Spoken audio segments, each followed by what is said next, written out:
I'm Jennifer Della Quadri, and this is Subtle Shifts, the podcast where you'll learn how to transform your life from the inside out, one small, meaningful shift at a time. Let's dive in.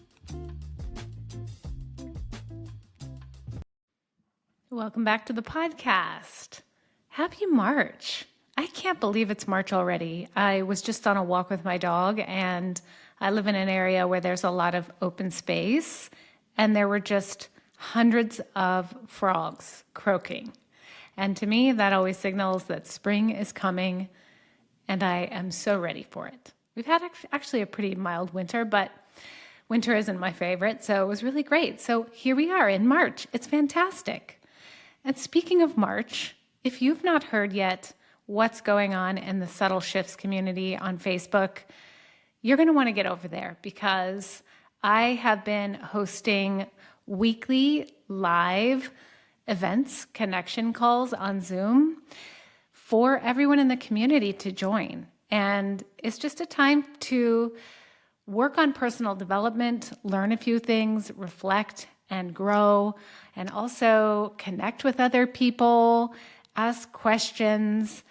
It's just a safe space for women to get together and sort through what's going on in life. And last night's call was all about identity and how your identity really forms your reality.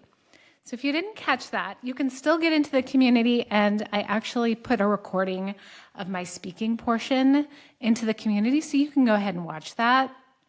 The coaching portion is not recorded just for privacy reasons, but if you missed that call, you can still watch the recording. Just click the link down in the show notes to join the community, and you'll have access to that.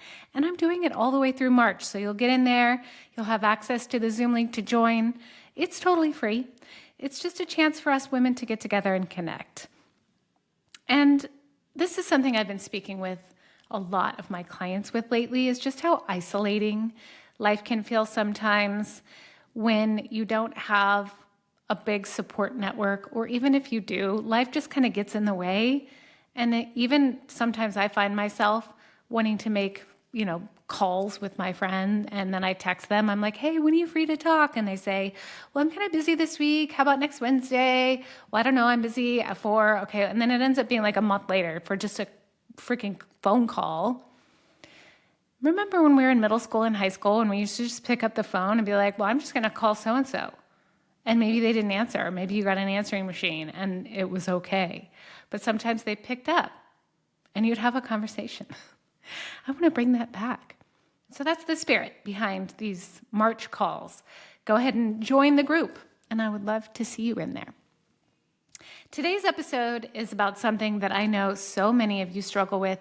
I myself struggled with it a lot in the past, and it actually is something that's come up on 2 coaching calls in 1 week, this specific topic.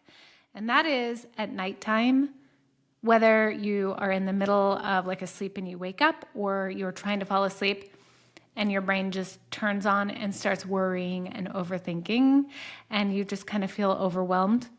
This used to happen to me a lot in the past. Thankfully, not as much anymore, because I'm going to share with you some things that have worked for me and definitely for my clients to, mitigate that, and so it doesn't happen as much. But it happens to a lot of us women who are nurturers, who are high achievers, and who tend to think our way through things. And I'm going to talk to you today a little bit about just why this happens, the cycle of overthinking. And I'm also going to share with you some things you can do when you're noticing it happening. So let's just start by talking about the cycle of overthinking. Basically what that is, it's just a habit, right? Where you're just repeatedly focusing on the same thoughts. A lot of the time it's negative or unproductive, like worry thoughts that cause you to feel anxiety or stress. So in the cognitive cycle, your thoughts create your feelings. And so when you are overthinking, you have some thoughts in your head that are just cycling over and over and over. And we as human beings, we have like 60,000 thoughts a day. Most of them we aren't even aware of. And when you're overthinking, it's like those same thoughts just keep popping up in your head. right? So it's basically a cycle. You think about something that makes you feel worried, and then you're worried, which leads you back to that worry thought. And it just ruminates, right? That's what rumination is. And the reason why this happens, it's often tied to fears or past experiences like regrets or worries about the future, thinking about what's to come. So when you think about times when you've been overthinking, it's not usually about like how amazing your life is or how wonderful an experience was or something you're just so excited for and you ruminate on how excited you are. That's not typically how it works. It's like, oh my gosh, I said this thing to this person and I don't know, I think they're upset with me, but like, I didn't mean it that way. Oh no, what if they're mad at me? Ruminate, right? They're bad thoughts. They're thoughts that make you feel bad. So it happens because you're a human being, and human beings, our primary instinct is survival, and our brain is there to protect us from harm.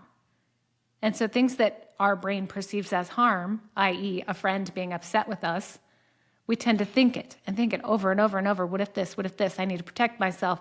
What should I do? What should I do? That's your brain's job. But it's like a hiccup. It gets stuck on the same thing. And so when that happens, it's going to impact your ability to relax. It's going to impact your ability to fall asleep, stay asleep. I've never really had a problem falling asleep. I mean, yes, sometimes I do. It's the middle of the night wake-ups that get me. I wake up and I'm like, oh, I guess at 3 a.m. I'm going to start ruminating about something that is on my mind for an hour. That's just so fun. And then, of course, your sleep is impacted, then you feel tired the next day, which also tends to lead to more overwhelm, stress, frustration, etc. So that's just a little bit about the cycle of overthinking. So here are a few things that can help. So I've talked a lot on this show about boundaries, and typically when I speak about them, it's about boundaries with people, like setting your personal boundaries around energy or around how you allow people to treat you or on what you decide to spend your time on. You can also have boundaries on thoughts. So setting mental boundaries. And something that I've taught my clients in the past is like when they're noticing that they're in a spiral and then this like negative worry thought keeps coming up, to either say the word out loud, stop, put their hand up, stop, or like envision a stop sign in their brain, stop. When that thought comes up, stop. It's like red light, no more of that. It's like a mental boundary. It's just like a physical boundary, but it's a mental boundary. Yes, I know it would be really funny if you're like laying in bed next to your partner and all of a sudden you say, stop. They might be a little concerned about you. But maybe you tell them in advance, hey, this is something I'm working on. But it does kind of interrupt that pattern, and it can be really effective. Another strategy that I've personally found to be even more effective than that is to use mindfulness. Recognize when your overthinking is happening and shift your focus back to the present moment.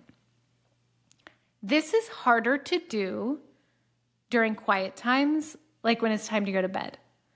So when I was younger and I just first started getting work in the corporate world, I would lay in bed and be like, okay, if I go to sleep now, I'm going to have 8 hours of sleep. And then I would lay there and I would start ruminating and worrying, and then time would slip by and I'd be like, oh my gosh, okay, I'm only going to get 7 hours of sleep. I need to get to sleep. And then I start to worry. What if I don't get to sleep? Oh no, I'm only going to get 6 hours of sleep. The cycle continues. So your brain will tend to overthink in those moments. So when you bring it back to the present moment, it's harder to do during the quiet times. That's why it needs to be a practice. So something that you do when it's not time to quiet your mind, it's not time to go to sleep. It's just a practice. Just like you would practice playing the piano or practice, doing a sport, whatever it is. You practice it so you get better at it. And you're doing it not when you need to do it. You're doing it so that when you do need to do it, it's more accessible. Imagine that. So I was just speaking with a client last week, and the same scenario was happening. And I brought up the idea of meditation, and they were like, I don't know. I've never been able to meditate before. I have trouble sitting still. I have trouble calming my mind or quieting my mind. And of course, I explained to them, what meditation is not quieting your mind. It's just allowing the thoughts in your brain to drift by without latching onto them. And every time a thought comes up, you gently release it, right? Like you're standing on the side of the road, your thoughts are cars that are driving by. Sometimes you get in the car, you recognize you're in the car, you say, oh, I'm in the car. You get out and you stand on the side of the road again. So this person said, you know what, I'll go ahead and give that a try. We set a goal, 1 minute, 5 days a week. Simple. But then I started talking with them and challenging them that they have, in fact, meditated before. They just didn't necessarily recognize that what they were doing was meditating, like getting into a flow state. So I had this person just think, like, when in your life are you like really truly present in the moment, where you're not really thinking about all your worry thoughts, you're not worrying about the past, ruminating, all those things. You're just where you are, to where time kind of slips by and you are hardly even aware of it. And for this person, it was music, listening to music. So when they listen to music, they get lost in like just the present moment. They feel very calm and very relaxed. And so I encourage them, allow this to be part of your meditation practice. And there were other things like a creative project they were working on. When they were doing that creative project, they weren't thinking about all these things. So continue to do those things, but with the awareness that this is benefiting me in my mind and being in the present moment. Because the more you're in the present moment, the less accessible those worry thoughts will be. Regret lives in the past. Anxiety and worry lives in the future. The present moment is peace. So remember that. And the more you can practice being in the present moment regularly, the less your overthinking worry thoughts will take over when it's time to quiet your brain and your body down at night. This is what was effective for me. This is what really helped me. And what's so interesting about it is I remember when I was in probably elementary or even middle school, I would lay in bed and have worry thoughts. And at the time, I just came up with a concept, and it turns out it was meditation. And that was every time one of those worry thoughts came up, I would imagine putting it in an envelope, and then I would file it away. And I like I was going to mail it, and just it's going to be in this little mailbox. I can get to it later if I need to, but for now I'm going to put it away. And I just made that up. And when I learned how to meditate, I was like, oh, that's just like what I used to do when I was in middle school. And it totally worked. And the reason why it worked for me is because I wasn't trying to push the thought away. I wasn't like erasing the thought. I was just filing it away for another time. This is not something that I need to worry about and address right this minute. I'm just going to safely put it here so that I can access it at another time. So that's another really great strategy you can try. Another thing that can really help too is to get those thoughts that are just circling around in your brain out. Some people really prefer to like verbally express the things that are in their brain, and you could just do that by like recording it on your phone or talking to someone. That's why having a therapist or a coach can really be helpful, just to get all the things that are like worrying you or bothering you or weighing you down out. You can also journal it, write it down. And if you don't want anyone to read it, it's okay. You can get rid of it. You can dispose of it later. But just get it out of your brain and get it on paper so that it doesn't have to live in your brain. Your brain doesn't have to constantly cycle down, okay? So get it out and then leave it. And know that you're going to address the things, but it kind of is like emptying your brain. If you're a Harry Potter fan like I am, it's like the pensieve of the memories with the wand. It's like, I'm going to take this wand and I'm just going to extract this out of my brain and I'm going to put it in the pensieve. If you aren't into Harry Potter, you're probably like, what the heck are you talking about? Sorry about that. And then there's one more tip, another tip that has to do with like boundary setting is having a designated worry time. So this works for a lot of people. They'll still allow the worrying, but they're containing it to a specific time. So I'm going to allow myself to address and think about those worry thoughts for 10 minutes. I'm going to set my timer, and I'm just going to let it go. And then when the timer's up, I'm going to get up, and I'm going to move on. So that's something you can try as well. So those are like the boundary setting strategies. Now, here is something that can really benefit you is to look at your sleep hygiene, your routine before bed. Like, what does that look like?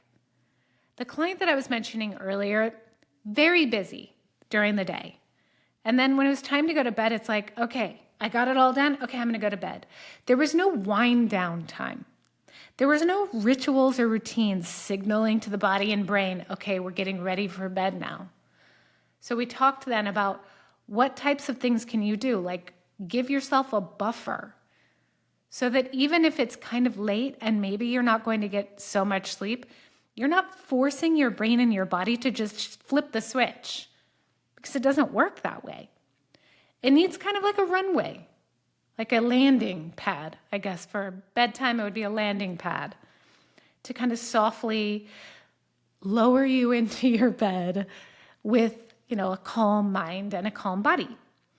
So the types of things you can do a few minutes of breathing and let yourself just kind of, your nervous system calm down. You can do a little journaling.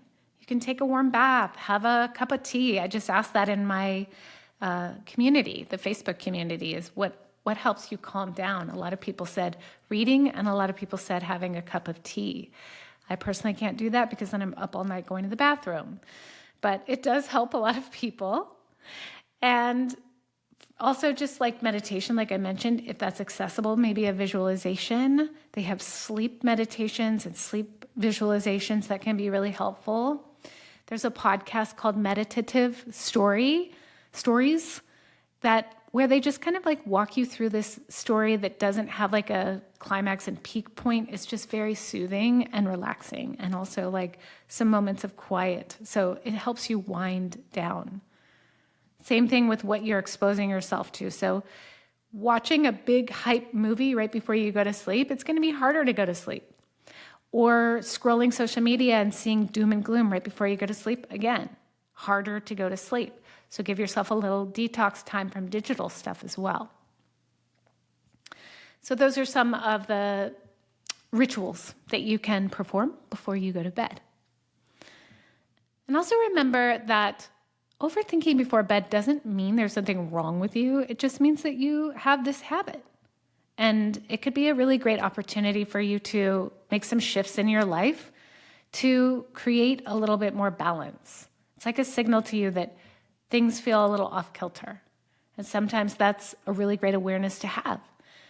And then you can start to shift your habits so that you are no longer creating space or time for the energy to be cycling in that way. And always to approach yourself with compassion. There's not a personal fault in being an overthinker. It's not a failure because you think too much and you worry too much. It's just out of habit and rote. So take some time, listen to this episode, and what I would love for you to do is just pick one thing that resonated. Don't feel like you have to do it all. Us A+ achievers, we really want to do it all. We want to get the A+. There is no A+ here. Pick one thing on this list that's like, you know what, that's accessible to me. I'm going to go ahead and give that a try, and then try it. Give it some time. See how it works. And if it works, great. If it's not working, come back, listen again, pick another thing. Maybe add it on top or transition it to something different. Get curious with it. See what works, see what doesn't, and be patient with it. And know that you're not alone in this struggle. I can guarantee you when you're up worrying in the middle of the night, there's another woman up doing the same thing. And you're perfectly normal for having this experience in life. There's a lot to think about, and your brain is just doing its job. So thank you for tuning in. Make sure you join me in the community. I would love to see your face on the Zoom call. I would love to see your name in my community just so we can be friends, right? And connect beyond the wall of this podcast voice to ear connection. And I really appreciate you being here. And I'm so glad that you've chosen to listen today.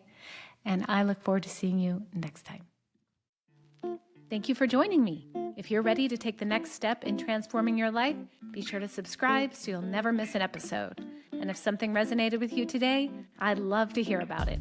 Share your thoughts, tag me on social media, or leave a review to help others find the podcast.